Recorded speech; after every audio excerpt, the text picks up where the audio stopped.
A hoax blogger, Muhammad Ali's wedding blessing, and a striking documentary.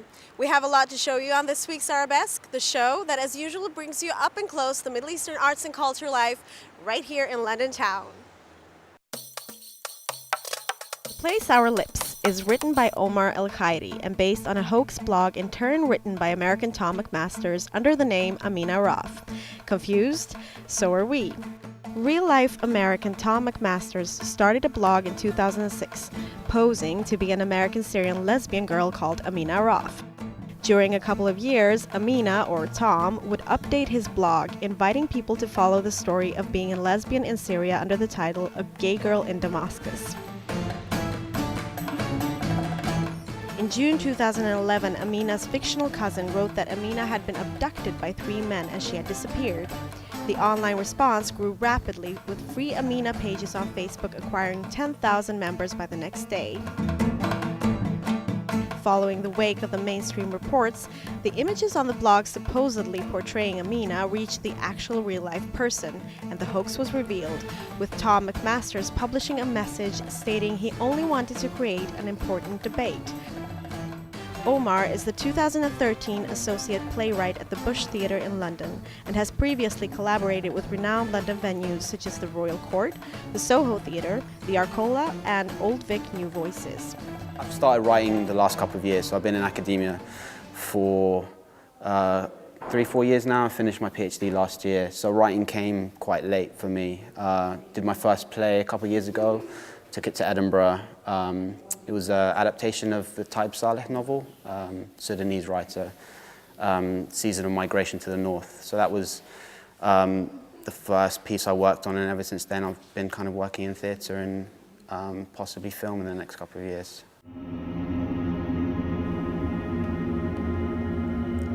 Those mountains of facts will show you what exactly? They were born, they lived, they died. What does that show? Did your face just change? What? Just now, your face, I didn't recognize it. My face? It just changed. What do you mean? I thought it became someone else's. Your eyes changed. Your lips felt...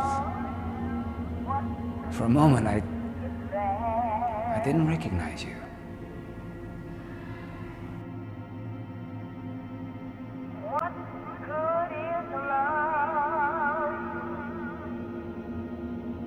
My titles are quite random, but I think the lips thing came from a Beckett play called Not I, where it's just the mouth of a female actress, and she does this long monologue, and that was just something that stuck in my head for a while. And I think the sour, I mean, it's not this concrete with sour, it's just, it kind of is the taste of the play. There's something quite strange about the feeling I have towards Tom as the lead character and Amina, and it's just kind of the feeling I had at the end, so it's just a weird amalgamation of that. Sour Lips follows Amina Araf, her blog, and the events provoked by media's coverage of her kidnapping. It's a multilingual piece which fuses fantasy, nonfiction, and dynamic action to create its own speculative narrative. Carissa, the director, and I spoke a long time about verbatim theatre, what it is and why we feel it doesn't really work on stage as a dramatic form. So we didn't want to just give a kind of straight verbatim piece using the blog and just presenting Amina and then unraveling the hoax. I think we wanted to kind of, I found her more interesting than Tom. So there was something about her and the kind of desire for audiences around her that we wanted to play with. So the Amina on stage isn't just a straight rip off Tom's blog. She's Tom's Amina, she's the Amina I think a lot of people fed into, and as the writer I'm sure there's, you know, my own version of her in there as well. I mean, just reading it, it's kind of, it's quite shocking because it is a story that, you know, the public invested in, and when it turned out to be this massive hoax, you know, how do you write about that in a play, and how do you write about the internet in this theatrical world? So I think it is, you know, difficult, but hopefully we've achieved that. El-Khairi does not attempt to retell the tale, but just softly vanquishes Amina in the end, along with her concerns, leaving us to wish for her existence, or maybe just to be touched and inspired by her short presence.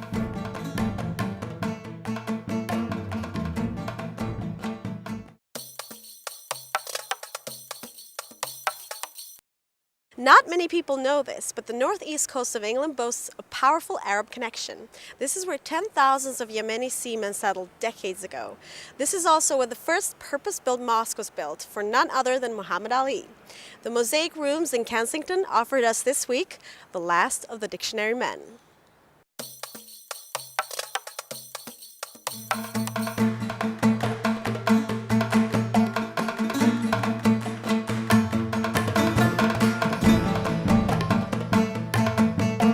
The northeast of England boasts a proud maritime and industrial heritage that has all but disappeared from today's landscape along the River Tyne. The town of South Shields in the northeast has had a vibrant Arab connection stretching back to the 1890s, and over the course of 100 years, thousands of seamen from Yemen settled in this small town and made it their home.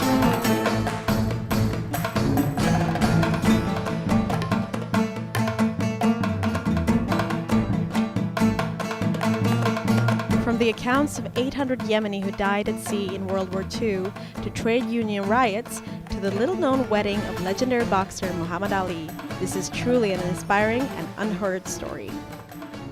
The portraits were made by world-renowned Egyptian photographer Yusuf Nabil. He took black and white photos of the men and then hand-painted them and enlarged them to finally form a contemporary commemoration of these men.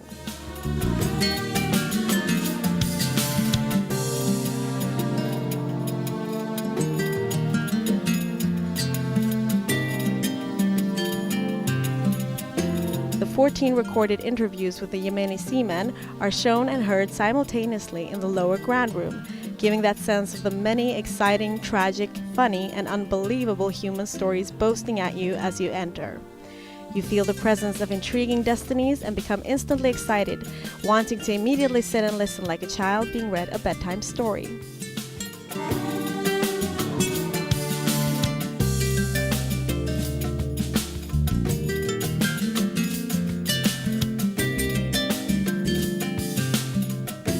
The exhibition also features Tina Garavi's documentary film, The King of South Shields, which revisits the Yemeni British men who met Muhammad Ali when he came to the northeast of England in 1977 and had his wedding blessed in the Al-Azhar Mosque.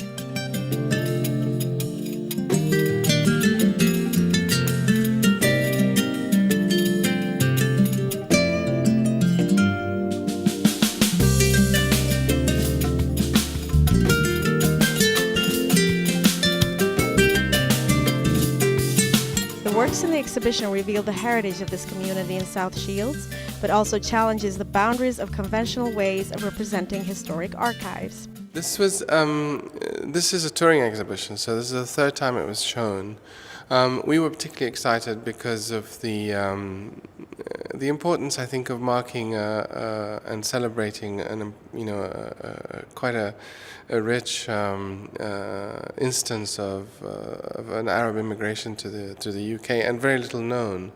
And we were also lucky to have these beautiful portraits by Yusuf Nabil to do so, as well as the excellent research that was put together by the curator Tina Garavi. So I think altogether it's a combination of an artistic and an oral history project, and that was quite interesting for us.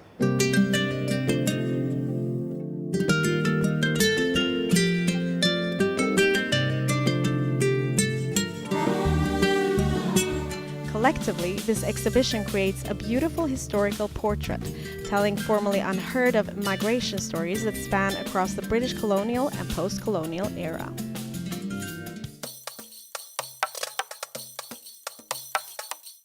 We are at a very special screening today in North London's Lexi Cinema, where award-winning director Mohammed Al-Daraji has come to share his film In My Mother's Arms.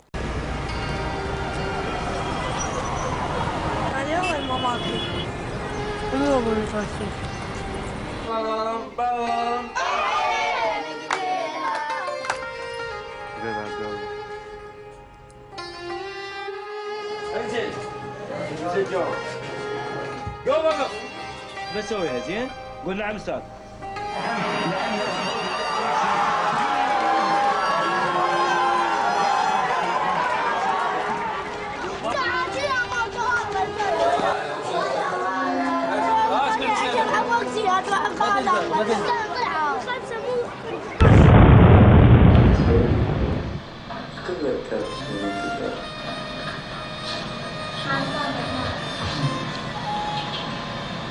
انت ذكرت امك.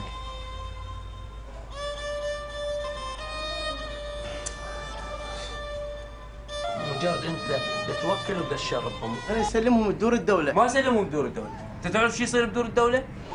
ممنوع التصوير، نزل الكاميرا. اقد واجيب. اذا اريد ابيع خلال اسبوع لازم ندفع. بس وين نروح؟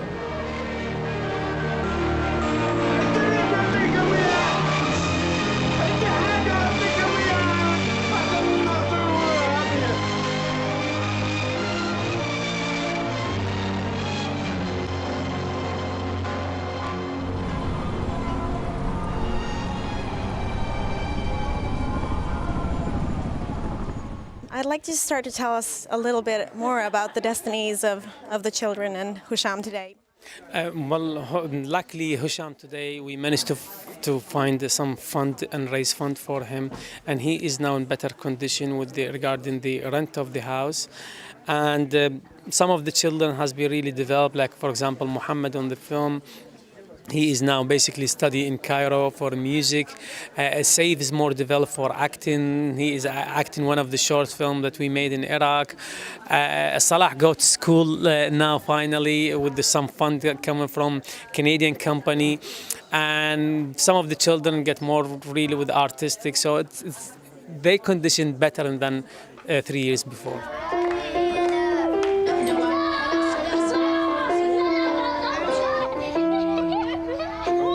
It received very well the film, and it tried to form sort of campaign and to be used by UNICEF to help. They work with the child strategy law in Iraq, and help Husham basically now to shout more, to raise his voice more. And one of the things is now the good thing, Husham will be running for the local election for the Baghdad Council, and that's very important. And the film has been giving him this kind of platform, you know, to become into this level. My personal influence come from the East, basically, you know, Iranian cinema, Russian cinema, you know, it's far East cinema. That has been really developed where I come from, the background where my artistic thought about it. I mean, on this film, I tried to treat this story as a fiction story, you know, and we follow those children because those children, they are very active and very powerful, and each one of them have a sort of fiction character in cinematic way if we keep follow him for a year or two, because they came from a background where is really dramatic background, and that has been given us the chance, you know, to go and to see and to discover those children in this kind of format better than going and sit down, interview or talk. It's natural for me to wonder, I think, what happens to the girl children that are orphans. I wish that I could make a film about them, but it's difficult, it's dangerous, it's sensitive, you know, and I don't think it's the right time for me and to go and to tell or to make a film about them, because safety is not yet there for me or for the crew or for themselves to tell the real story about those girls that sometimes they are vulnerable and they don't have any support and any help.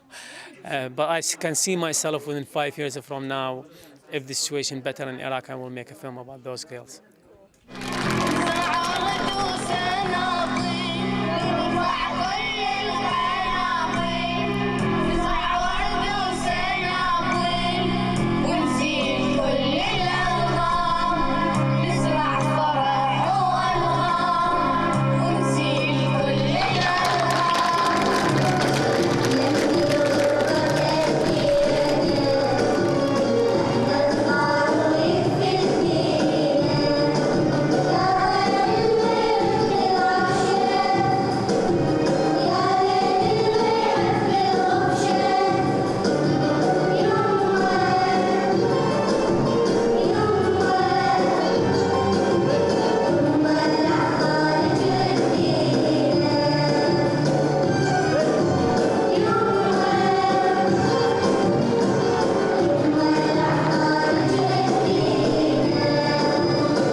us a bit about how you got involved with this project first. Yeah, well, me and Mohammed have a production company called Human Film, and we were just finishing up our last film, Son of Babylon.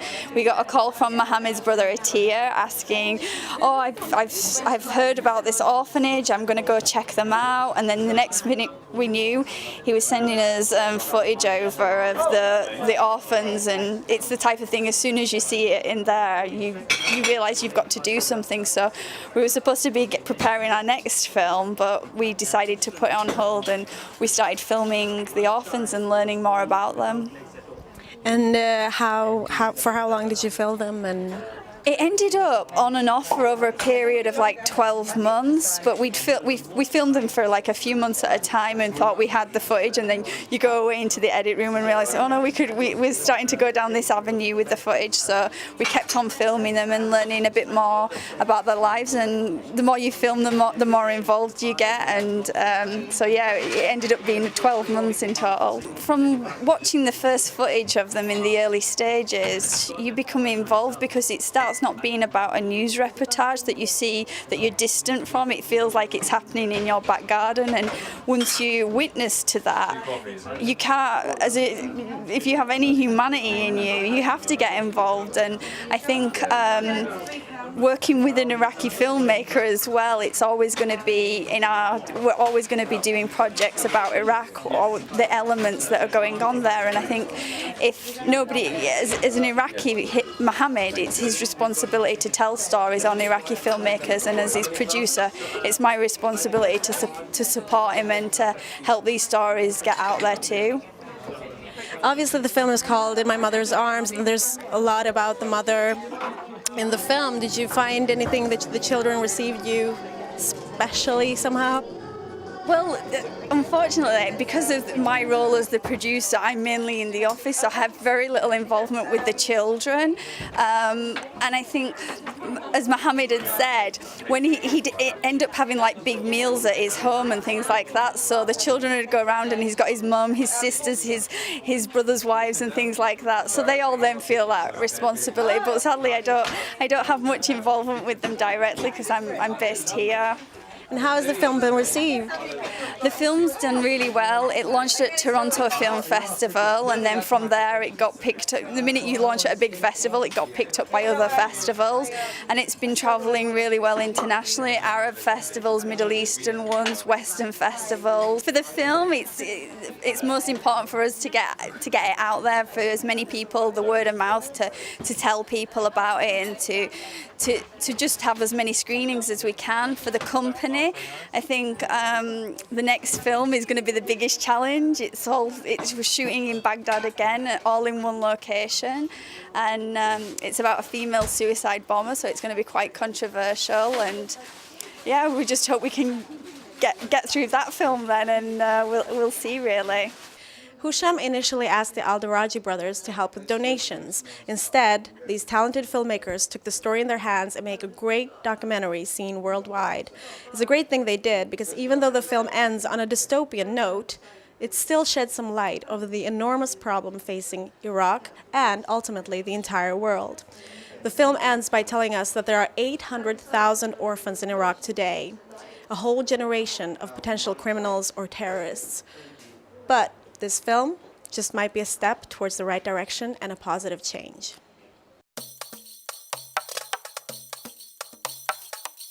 Thank you so much for watching. Join us next week as we ravage the streets of London for more of the amazing Middle Eastern arts and culture life. Next time on Arabesque. The moving exhibition Refraction, Moving Images on Palestine shows us a vast body of work from all corners of art. One of the most talented up-and-coming composers sits down with us for a fascinating chat about music and life. And we go to Lahad Gallery in the beautiful area of Hampstead Heath to visit world-renowned Suhair Sibai's recent exhibition, Sweet Melancholia.